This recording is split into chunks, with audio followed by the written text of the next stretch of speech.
Welcome to the world of Rain Story, where every drop has a tale to tell. Revenge on the movie producer.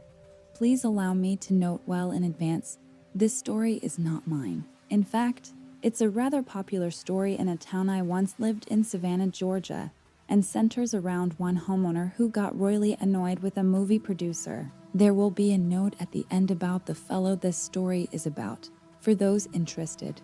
Okay, so first and foremost, when movie producers are looking for places to set a movie that takes place in colonial, or even 1,800 cities in the US, due to the sheer number of parks, wide roads, and period houses, they will often select Savannah, Georgia. They'll pull all the Spanish moss out of the trees, or trim it back, pour dirt on the roads around the squares, and effectively backdate that part of the city to most any place, even up to some having used the area as a setting for places like early Washington, D.C., and even places in Britain or France. Typically, when producers do this, they will pay each homeowner whose house is used as background flavor a couple $1,000s for the licensing to do so. That will be important later. Trust me, they issue some rules, like no electric lights being visible, not coming out of any door that faces the street, and you have to move your automobiles away from the drive if you have a drive.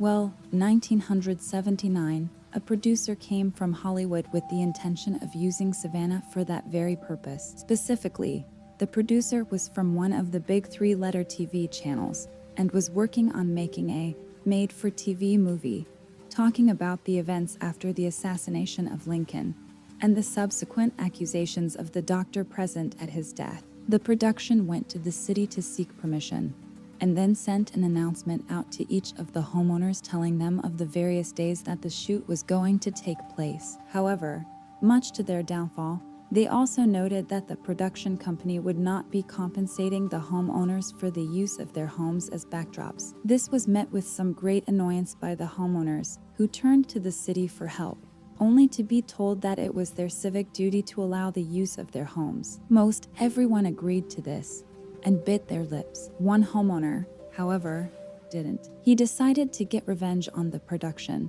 attempting to screw up their shooting every chance he got. He first started by leaving his car out in front of his house, only to have it towed before filming started. He threatened legal action against the studio, but that fell on deaf ears. He forbade the use of his home in some of the shots, but the production company got the city to make him back down. Eventually, enough was enough, so he waited, biding his time until he was certain they were filming. When the day came that his house was being used as a background shot, the homeowner grabbed a massive Nazi flag and hung it out front of the house out of one of the top windows. The production company balked. They knew that this ruined any shot they'd used there. And what's more, they started to question just when he'd put the flag up. Was it just the one day? Or had all the previous shots, some which showed the house from across the square, been ruined as well? They turned to the city for help, and the city just basically shrugged, saying that it was his First Amendment right to do that, and implied that had the production company paid the homeowners, as had always been done before, then this probably wouldn't have happened. In the end, the production company had to end shooting and go to the homeowner begging for him to remove the offending flag. He did eventually do so, but only after his lawyer got a contract in writing that required the production company to pay all the homeowners for having their homes in the shot. The flag came down, and shooting wrapped in less than a day. Interestingly, it's said that in the movie in question, The Ordeal of Dr.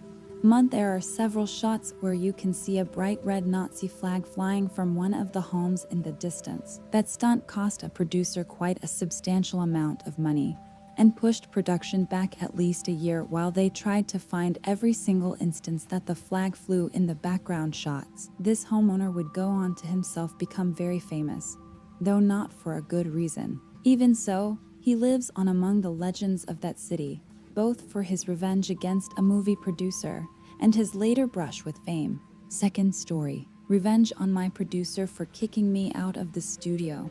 I had been working on my album for months, pouring my heart and soul into every track. It was supposed to be my big break, my ticket to fame and success in the music industry. But then, one day, my producer kicked me out of the studio. He said I wasn't good enough, that my music wasn't hitting the mark, and that he didn't see a future for me. I was devastated. It felt like all my hard work and dreams had been crushed in an instant. I went home feeling angry and defeated, but also determined to prove him wrong. I knew I had talent, and I knew my music was good. For weeks, I worked tirelessly on my songs, refining them, tweaking them, and perfecting every note and lyric. Then, when I was finally ready, I decided to sneak into the studio late at night when no one would be there. As I began recording my tracks, I felt an intense rush of adrenaline and excitement. It was like I was finally taking back control of my own destiny and showing everyone what I was capable of. The next day, I sent my producer the new and improved versions of my songs. I could tell he was impressed, but also taken aback. He hadn't expected me to bounce back so quickly and so strongly. But that was just the beginning. Over the next few weeks, I continued to work on my music and make it better than ever before. And every time I sent my producer a new demo, I could tell he was getting more and more impressed and more jealous. Finally, the day came when he called me into his office for a meeting. I could sense that something was off. He was acting strangely, like he was trying to hide something. As it turned out, he had been secretly collaborating with one of his other clients, trying to create a hit single to knock me off my pedestal. But when he played me their song, I could tell it was a mess. The lyrics were cheesy, the melody was uninspired, and the overall vibe was just plain boring. That's when I saw my opportunity for revenge. I offered to collaborate with his other client, saying that I could help make their song better. The producer was hesitant at first, but eventually agreed, not realizing that I was about to pull off the ultimate musical heist. Over the next few days, I worked tirelessly with the other artist, tweaking their song and adding my own unique touches to make it a masterpiece, all while secretly recording every step of the way. When we finally presented the new and improved song to my producer, he was blown away. He couldn't believe how great it sounded, and couldn't help but shower me with praise for my amazing collaboration. But that's when I revealed my true intentions. I played him a recording of our entire collaboration, showing him how I had essentially stolen his other client right from under his nose, all while making their song better than anything he could have ever dreamed of creating. As I left his office, I felt a rush of satisfaction washing over me. I had not only proven my worth as a musician, but had also gotten my revenge on the producer who had doubted me and kicked me out of the studio. From that day forward, my career took off like a rocket. My new and improved songs were in hot demand, and I was soon booking gigs and making appearances all over the world. Looking back on it now, I realized that being kicked out of the studio was the best thing that could have ever happened to me. It forced me to fight for my dreams and pushed me to become the best musician I could be. And in the end, it was all worth it because my revenge was sweet, and my success was even sweeter. So today's interesting story has come to an end. Thank you for watching. May the rain always remind us that even the darkest of days can bring growth and beauty to our lives.